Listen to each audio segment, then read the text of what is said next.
Hola a todos. Uno de los grandes retos de la astronomía moderna es intentar determinar si hay vida en otros lugares más allá del sistema solar, es decir, si hay exoplanetas en torno a otras estrellas que puedan tener las condiciones apropiadas para que sean habitables. No es fácil de determinar, no está claro tampoco por dónde comenzar más allá de por lo que es evidente, que es como la Tierra está habitada y es el único planeta que conocemos que tenga vida, lo lógico es buscar planetas que sean lo más parecido posibles a la Tierra en cuanto a tamaño, en cuanto a distancia de su estrella, es decir, que estén en su zona habitable y que orbiten en torno a estrellas que sean similares al Sol. Y hace muy poco se ha publicado un estudio que precisamente lo que intenta es eso, es determinar cuántos exoplanetas habitables como la Tierra hay alrededor de estrellas como el Sol en la Vía Láctea. Y es algo muy interesante, así que en el vídeo de hoy de lo que vamos a hablar es de cuántos exoplanetas habitables hay en la Vía Láctea que puedan ser similares al nuestro. Para comenzar, hay que decir que esto es el resultado de un estudio que ha recurrido a los datos del telescopio Kepler, que es todavía el telescopio más prolífico a la hora de descubrir exoplanetas, porque TESS, su sucesor, está descubriendo exoplanetas, pero todavía no lo ha superado, aunque lo lógico es que tarde o temprano le supere en cuanto a descubrimientos, y del satélite Gaia, que está creando un mapa en 3 dimensiones de la Vía Láctea, que ya se ha publicado un catálogo hace ya un par de años, que tiene información de 1.300 millones de estrellas y ha permitido a un grupo de investigadores el intentar determinar cuántos exoplanetas como la Tierra podría haber en la Vía Láctea. ¿Esto por qué es importante? Porque, lógicamente, al hablar de búsqueda de vida en otros lugares de la galaxia, hace falta comenzar por algún sitio. Y en este caso en particular, lo que hace interesante este estudio es que han ido a lo más sencillo. Es decir, ¿puede aparecer la vida en torno a una enana roja, una estrella mucho menos masiva que el Sol, en un planeta que esté en la zona habitable de su estrella? Puede que sí, pero ya he publicado un vídeo en el canal hace tiempo hablando de los problemas que plantea la zona habitable de las enanas rojas, porque no son estrellas demasiado hospitalarias en muchos casos. Por otro lado, puede haber planetas que estén en la zona habitable de enanas naranjas, estrellas menos masivas que el Sol, que viven mucho más tiempo que el Sol, pero que no son tan pequeñas como las enanas rojas. Puede que sí, puede que también, pero no sabemos si realmente la vida podría aparecer ahí, así que lo que han hecho los investigadores es ir a lo más sencillo, a la receta que se sabe que funciona. Y lo interesante de esto es que han llegado a la conclusión de que en la Vía Láctea debe haber unos 300 millones de planetas potencialmente habitables en torno a estrellas como el Sol, y la palabra clave aquí es potencialmente habitables. Un exoplaneta potencialmente habitable en realidad lo que quiere decir es que tiene un tamaño en principio similar al de la Tierra, por lo que debería ser rocoso, y que está a la distancia adecuada para tener agua líquida en su superficie. La novedad de este estudio es que se centra en estrellas similares al Sol, pero no solo eso, porque ha habido estudios que se han fijado en estrellas similares al Sol, que tengan también la misma edad, más o menos, y más o menos la misma temperatura, es decir, que sean lo más parecidas posible al Sol.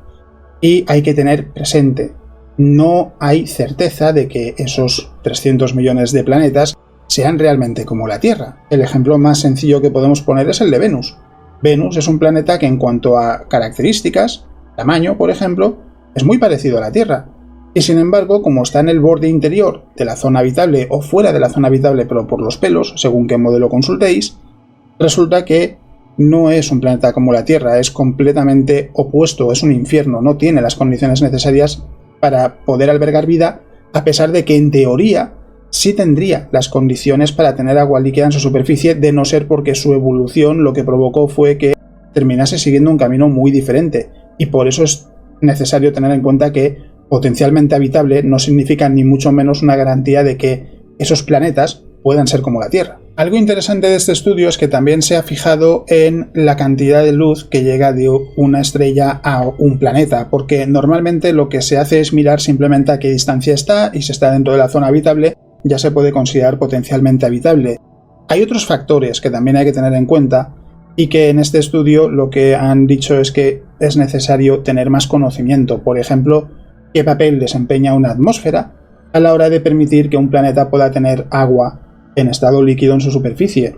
Es algo que todavía se está entendiendo, de hecho se ha planteado que en función de cómo sea la atmósfera, de cómo sea el planeta, no se plantea en este estudio sino en otros, puede que haya planetas que estén lejos de la zona habitable, no mucho, pero que estén fuera de la zona habitable tradicional, y que sin embargo sí fuesen habitables porque tengan, por ejemplo, una gran cantidad de actividad volcánica que permite elevar la temperatura en superficie hasta el punto de poder tener agua líquida, cuando si fuese solo por la luz de la estrella no sería así.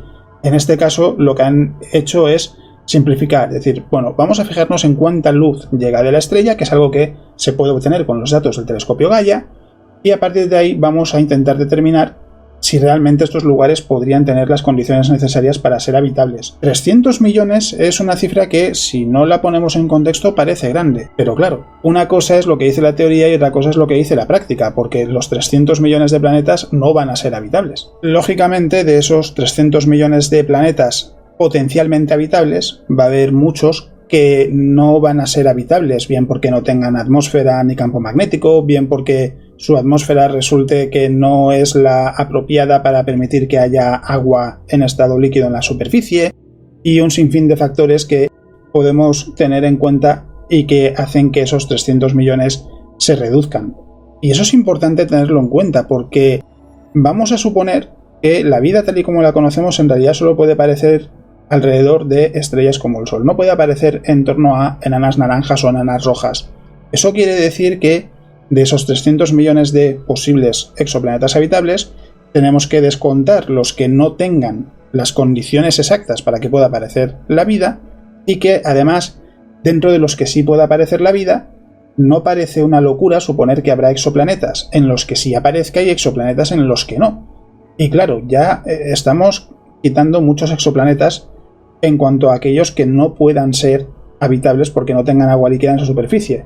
En el sistema solar tenemos el caso de Venus y el de Marte. Marte está en el borde de la zona habitable exterior, es decir, dentro de la zona habitable pero ya lejos del Sol, y en algunos casos se pone también, igual que Venus, dentro de la zona habitable pero por los pelos, en otros casos se pone fuera de la zona habitable pero también por poco. Una vez que empezamos a quitar planetas, nos vamos a quedar con una cifra que seguirá siendo grande, seguirá siendo de millones de planetas, pero no se sabe exactamente qué permitió que apareciese la vida en la Tierra, y eso es otro factor que va a hacer que la cifra de lugares en los que quizá haya vida sea todavía más pequeño. Esto a lo que me lleva también es a recordar que una cosa es cuántos planetas potencialmente habitables puede haber en la galaxia, cuántos planetas tienen realmente las condiciones para que aparezca la vida, y por supuesto cuál es la frecuencia de aparición de la vida, porque una vez que empezamos a quitar planetas de esos 300 millones, nos quedamos con una cifra más pequeña, que sí, que seguirá siendo de, yo que sé, vamos a poner 180 millones, por poner una cifra, simplemente como ejercicio de imaginación. No estamos acostumbrados, esto lo hemos comentado muchas veces, a manejar cifras grandes.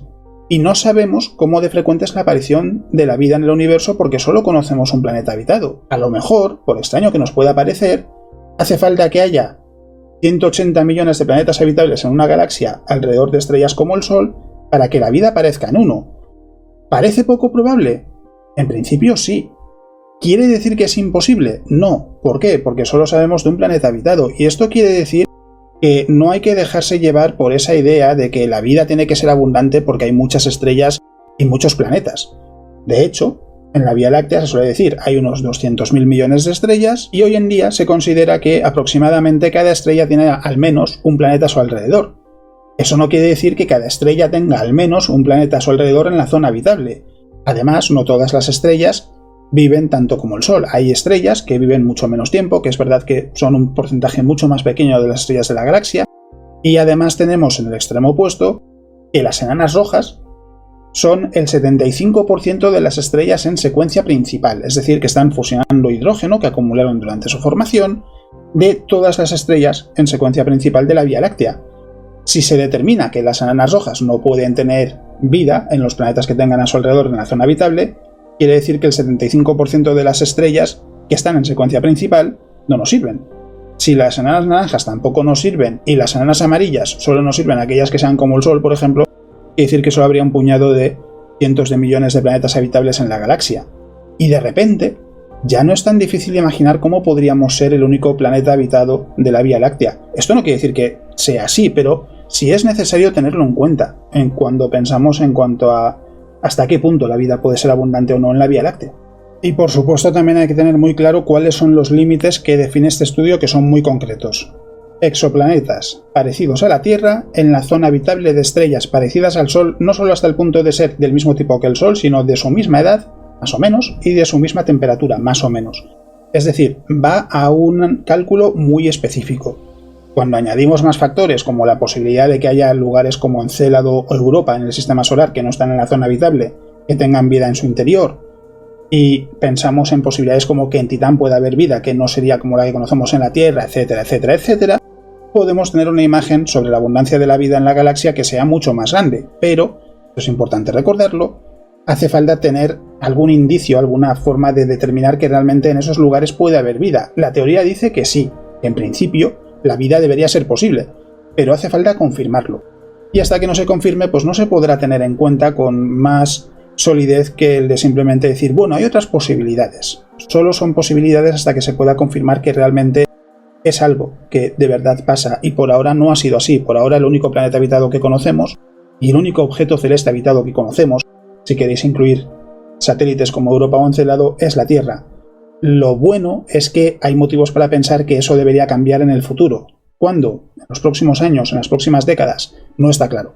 Hay investigadores que creen que puede que estemos a solo unas décadas de encontrar vida en otros lugares, pero lo cierto es que no deja de ser una estimación que no tiene por qué cumplirse. Así que ahora ya sabéis cuántos exoplanetas potencialmente habitables podría haber en torno a estrellas parecidas al Sol en la Vía Láctea, y hay que decir que en el podcast de ayer estuve hablando del descubrimiento de moléculas de agua en la Luna en la superficie iluminada, que es algo que conté brevemente en un vídeo que publiqué el mismo día del anuncio, y que ahora en el podcast he aprovechado para hablar más en profundidad del descubrimiento, de qué consecuencias tiene, qué utilidad puede tener para la exploración espacial, por ejemplo, de cómo se ha conseguido descubrir, y si os llama la atención os invito a que lo escuchéis porque creo que os va a gustar.